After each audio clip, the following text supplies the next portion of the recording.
Hey everybody, we are in 3-6 equations of lines, slope, intercept, and standard form. This is all things algebra, the geometry section. Now I've just done 1 through 9, as you can see, so I'm going on to part 2, which is the next page starting off on number 10. Now I'm doing the same directions that we were just doing. So the directions are change this standard form to slope intercept form.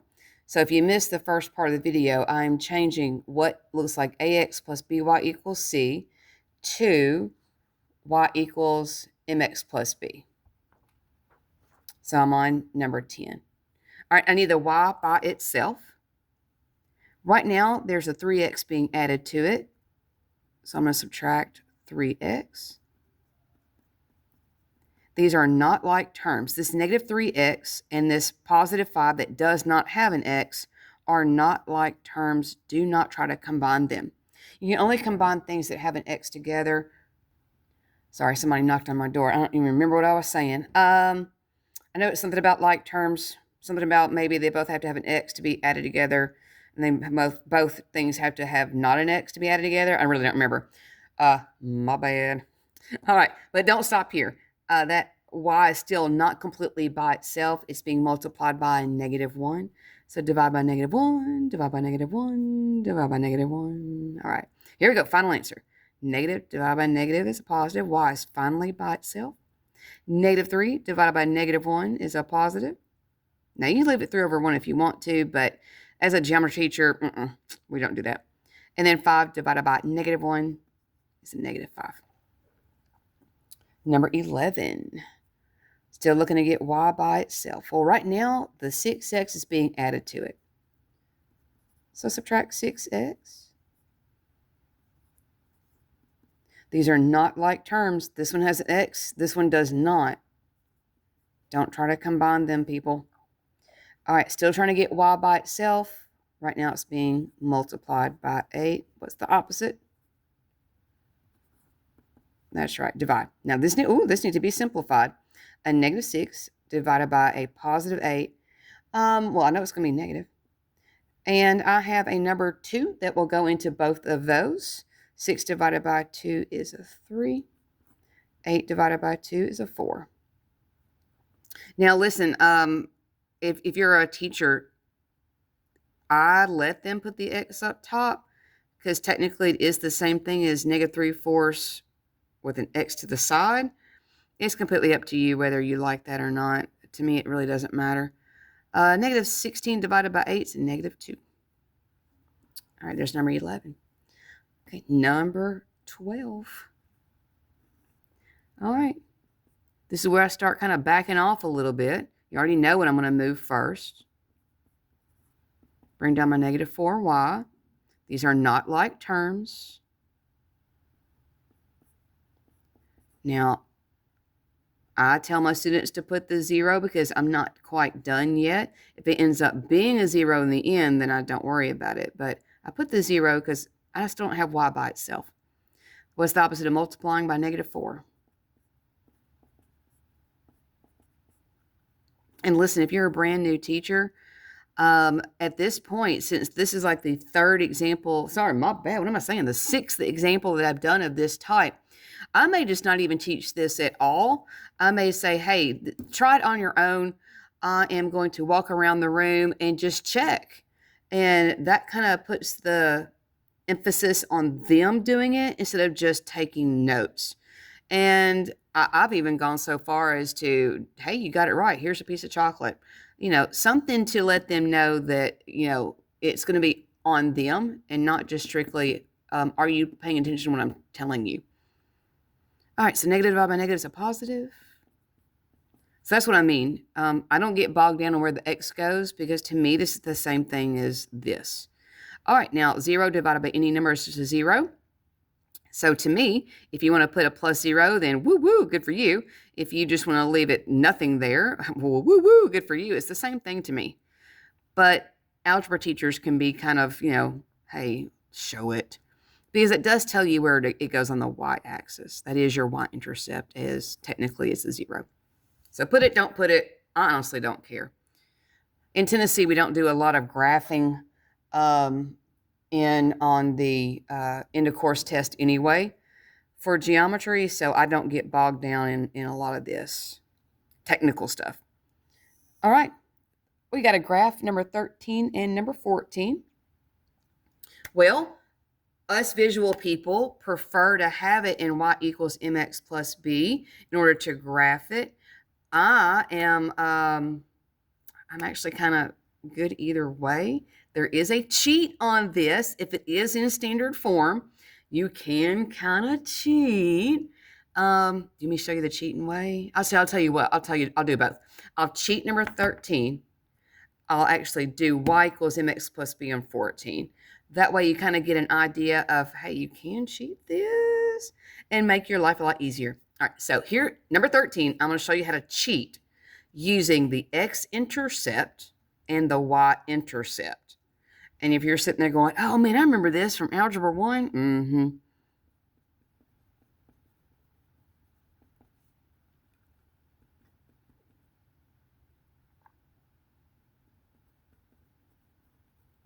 So what I mean is I'm going to show you how to find a dot on the y-axis. I'm going to show you how to find a dot on the x-axis and just connect them. So keep in mind, this is cheating. Okay, so what I'm going to do is I'm going to find the y-intercept first. So I'm going to cover up x and pretend it's not even there. I am looking at negative 2y is equal to 8. Again, I'm pretending the x, not there. I'm ignoring it. I'm covering it up. So the 2 is negative because that's the sign that's in front. The 8 is positive. All right, well, negative 2 times what is 8? Negative 2 times what is 8? So if you don't know that, then the opposite of multiplying is to divide. 8 divided by negative 2 is a negative 4. So the y-intercept, where it hits the y-axis, that one right there, is negative 4. 1, 2, 3, 4. Down is negative. Okay, again, if you're just now tuning in, I'm cheating. I am cheating. All right, now I'm going to cover up the x. I'm going to literally pretend it is not there. So what I'm looking at is x equals 8. What that means is it hits the x-axis at 8. Oh, man, I'm not going to have enough room. 1, 2, 3, 4, 5, 6. Darn it. Man. So 1, 2, 3, 4, 5, 6, 7, 8. Can I eyeball it? I'm going to eyeball it right there.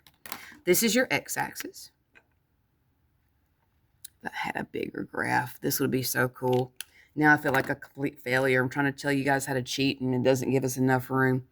All right, so it hits the x-axis. That's the x-intercept at 8.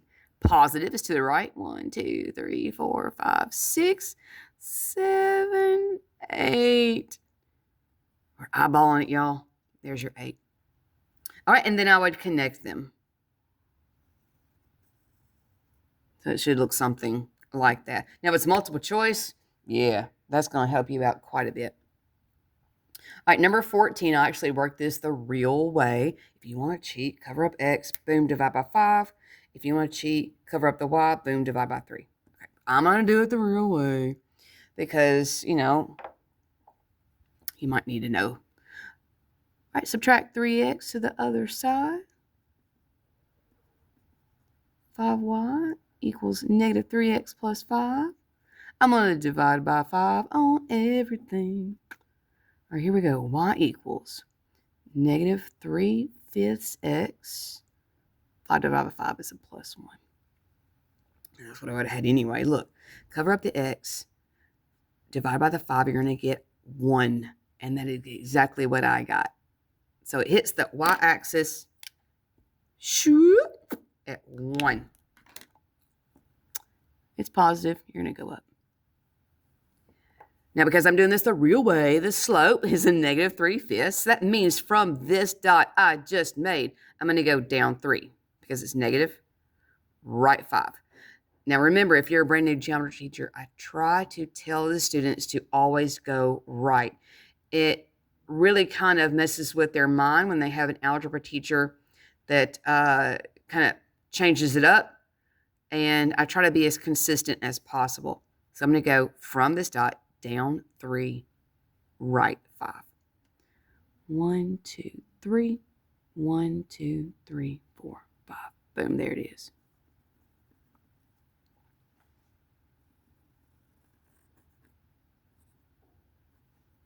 All right, so there's two different ways. You can cheat this, or you can actually put it in y equals mx plus b and do slope and y-intercept.